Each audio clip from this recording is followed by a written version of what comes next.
याद करिए, आज से 7 वर्ष पहले इसी उत्तर प्रदेश में क्या हालात थे।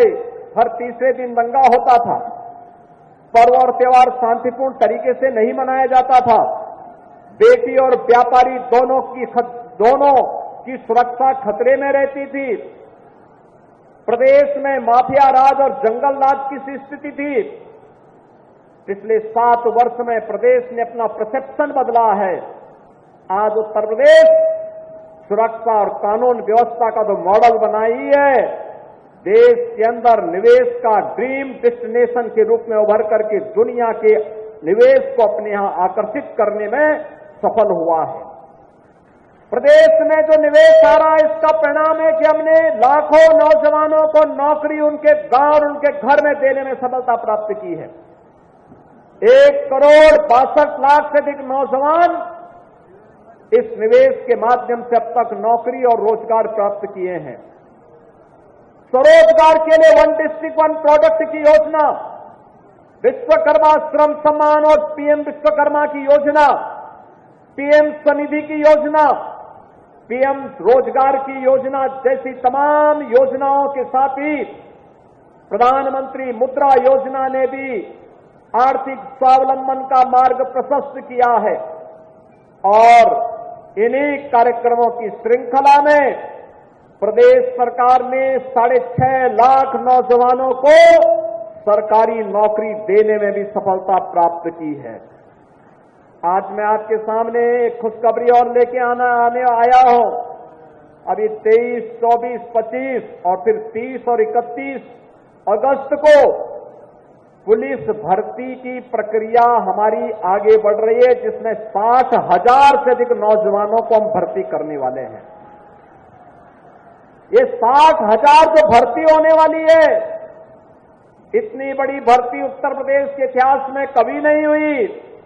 और इस भर्ती के साथ एक और चीज जुड़ रही है कि 20% सीटें इसमें ऐसी होंगी जिसमें केवल बेटियां भर्ती होंगी, और उनकी भर्ती के लिए हम लोगों ने एक व्यवस्था बनाई है।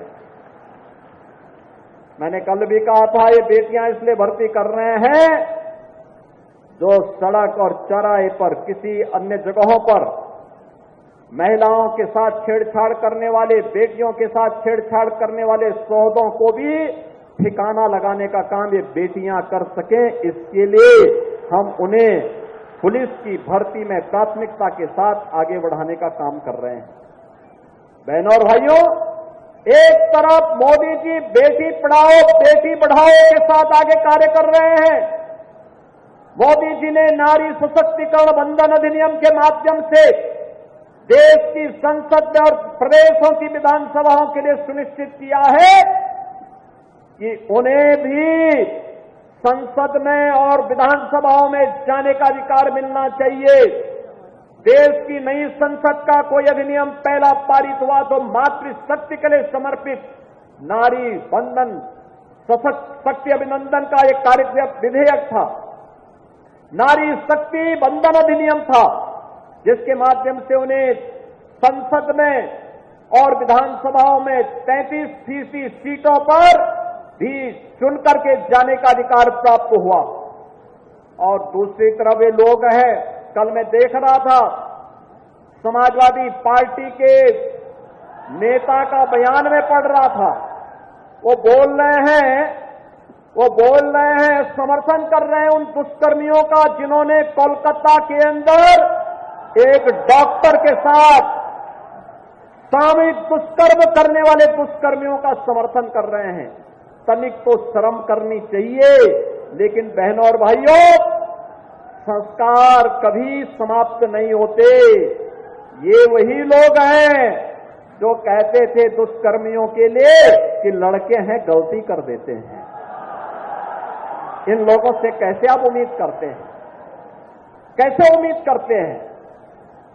ये वही लोग हैं जिन्होंने इसी अयोध्या में एक गरीब अति पिछड़ी जाति की बालिका के साथ हुए रेप की घटना पर बड़ी बेशर्मी के साथ उन अपराधियों को बचाने का काम किया था। और आप बताइए, ऐसे दुष्कर्मियों के खिलाफ कार्रवाई होनी चाहिए कि नहीं होनी चाहिए? कार्रवाई होनी चाहिए कि नहीं होनी चाहिए? अरे बेटी तो बेटी है, उस बेटी को सुरक्षा मिलना चाहिए कि नहीं मिलना चाहिए? और यहां पर भी हमने कार्रवाई की और इनके एक नेता कन्नौज में भी वैसे पकड़े गए, जैसे लगता है पार्टी का चरित्र ही ऐसा हो गया इनकी। और इसीलिए दुष्कर्मियों का बड़ी बेशर्मी के साथ लोग समर्थन कर रहे हैं। लेकिन बहनों और भाइयों, आज भी उनकी वह आदत छूटी नहीं। लेकिन आदत सुधारने के लिए कानून भी है, कानून का डंडा भी है, और कानून का डंडे का इस्तेमाल करके ऐसे दुष्कर्मियों के साथ सख्ती से निपटने का काम तो होगा ही। 17 के पहले जब इनकी सत्ता थी, तब ये युवाओं के हकों में भी ऐसी डकैती डालते थे। याद करिए, तब हर नियुक्ति विवादित होती थी, युवाओं के साथ अन्याय होता था, बिना पैसे के कोई नौकरी नहीं मिल सकती थी, और नौकरी में भी भेदभाव होता था, कोर्ट को, न्यायालय को स्टे करना पड़ता था। आज मैं कह सकता हूं, हमने 6.5 लाख नौजवानों को नौकरी दी, लेकिन इसकी शुचिता और पारदर्शिता पर कोई प्रश्न नहीं खड़ा कर सकता है। पूरी ईमानदारी के साथ उत्तर प्रदेश के नौजवानों को नौकरी दी है, और आगे भी हम इस बात को कहेंगे कि चिंता मत करिए, डबल इंजन की भाजपा सरकार है, युवाओं के साथ कोई अन्याय नहीं कर पाएगा। अगर किसी ने युवाओं के जीवन के साथ खिलवाड़ किया तो उस व्यक्ति का हम पूरी प्रॉपर्टी को जब्त करके गरीबों के लिए आवास बनाने का काम करेंगे।